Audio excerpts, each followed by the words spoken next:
آج مجھے جس عظیم الشان علمی شاہکار پر بات کرنے کا موقع ملا ہے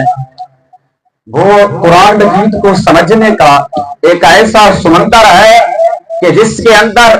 علم و حکمت کے لاتعداد موتی سمو رکھے ہیں۔ میرا موضوع سخن ہے تفسیر روح المعانی کا تعارف اور منہج و سلوک۔ احباب ذی وقار،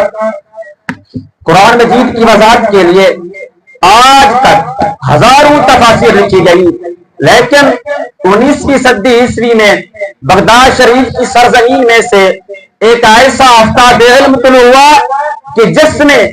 دنیا کے اندر قرآن مجید کی تفسیر کی ایک نئی بنیاد قائم کی۔ میرے مراد مفسر اعظم علامہ شہاب الدین محمودی علوسی البغدادی رحمہ اللہ تعالیٰ عنہ، اور مفسر اور کتاب کا مختصر تعارف کرتا جاؤں۔ علامہ علوسی رحمہ اللہ تعالیٰ عنہ آپ 1217 ہجری اور 1802 عیسوی میں بغداد شریف کی سرزمین میں پیدا ہوئے، اور آپ حسنی حسینی سید بھی تھے، اور آپ غیر معمولی ذہانت کے مالک تھے۔ یعنی اللہ رب العزت نے آپ کو اتنی ذہانت عطا فرمائی کہ آپ نے 10 سال کی عمر میں تمام ابتدائی علوم اپنے والد ماجد سے حاصل کیے۔ پھر اس کے بعد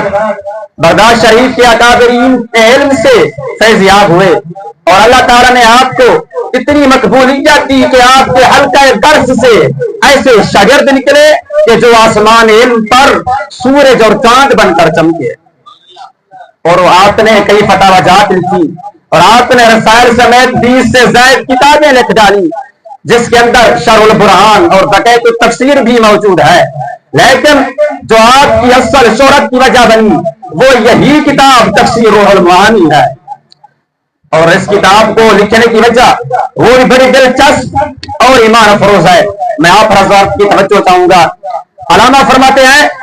کہ تنگی وقت اور تھکاوٹ کی وجہ سے آپ اس کو لکھنے کا ارادہ نہیں کر پا رہے تھے، لیکن جب رات کو سوئے تو نیند کے اندر اللہ رب العزت نے انہیں زمین اور آسمان کو لپیٹنے کا حکم دیا۔ جب اس خواب کی تعبیر دیکھی گئی تو معلوم ہوا کہ اللہ رب العزت نے انہیں قرآن مجید کی تفسیر کی تعریف کی طرف اشارہ دیا۔ چنانچہ آپ نے 34 سال کی عمر میں اس کتاب کو لکھنے کا آغاز کیا۔ پھر 15 سال کی انتھک محنت کے بعد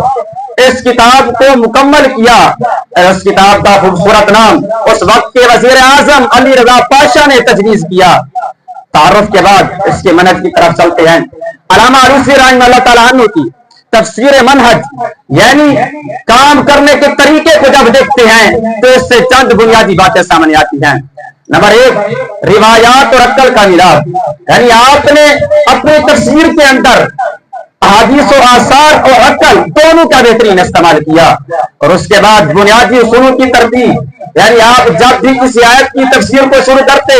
سب سے پہلے وہ قرآن مجید کی دوسری آیاتوں سے مدد لیتے، جسے تفسیر قرآن بالقرآن کہتے ہیں۔ اور اس کے بعد احادیث نبوی کی، اور اس کے بعد صحابہ کرام کے اقوال کی، آخر میں تابعین کے آثار کو بھی نقل کرتے ہیں۔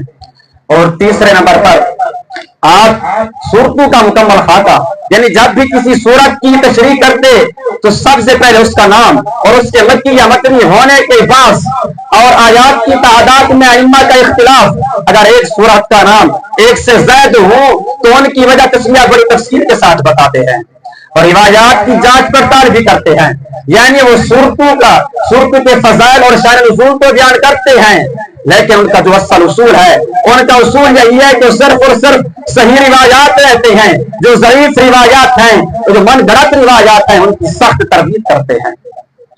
اور مراجع کی نشاندہی بھی کرتے ہیں۔ یعنی جب بھی اپنی تفسیر کے اندر کسی دوسری کتابوں کا حوالہ دیتے ہیں تو ان کتابوں کا نام بھی بتاتے ہیں، ان کے مفسرین کا نام بھی بتاتے ہیں، تاکہ اگر کوئی شخص حوالہ دیکھنا چاہے تو اس کے لیے مشکل نہ ہو بلکہ اس کے لیے آسانی پیدا کرتے ہیں۔ اور آپ اس کے بعد جو باطل فرقے ہیں ان کا رد بھی کرتے ہیں، یعنی جو قرآن مجید کی غلط تشریح کرتے ہیں ان کے دلائل کو مکڑی کے جالے سے بھی زیادہ کمزور ثابت کرتے ہیں، اور احکام کی آیت پر بحث کرتے ہوئے ائمہ کے اقوال کو بغیر کسی تعصب کے پیش کرتے ہیں۔ اور آپ فلاسفہ اور ماہرین فلکیات کی باتوں کو ذکر کر کے وہ کائناتی مسائل پر بھی گفتگو کرتے ہیں، تصوف کے باریک نکات کے ذریعے آیت کی اشاری تفسیر بھی کرتے ہیں، جس سے دلوں کو سکون ملتا ہے، جس سے دلوں کو پاکیزگی ملتی ہے۔ اور اس کتاب کا علمی اور ادبی اسلوب، یعنی آپ کہ اگر لکھنے کا انداز دیکھا جائے تو لکھنے کا انداز بھی بہت کمال کا ہے۔ علامہ علوسی رحمہ اللہ تعالیٰ کو عربی زبان کے قواعد یعنی صرف و نحو سے اتنی محبت تھی کہ آپ الفاظ کی گہرائی میں اتر جاتے ہیں، بعض مقامات پر ناویہ بھاس کو اتنی طویل کر دیتے ہیں کہ پڑھنے والے کو یہ لگتا ہے کہ وہ کسی تفسیر کی بجائے کسی نحو کی کتاب کو پڑھ رہا ہے، اور اپنی بات کو ثابت کرنے کے لیے عربی اشعار کا بھی سہارا لیتے ہیں اور اسرائیلیت پر سخت وار کرتے ہیں۔ یعنی تفسیر کی دنیا میں علامہ ابن کثیر کے بعد علامہ علوسی رحمہ اللہ تعالیٰ آپ وہ واحد مفسر نظر آتے ہیں کہ جنہوں نے اسرائیلیات اور جو جھوٹے قصے لکھتے ہیں ان کے خلاف اعلان جنگ کیا۔ اور اس کے بعد ساتھ ساتھ کلام کا خلاصہ یہی ہے کہ علامہ علوسی رحمہ اللہ عنہ کی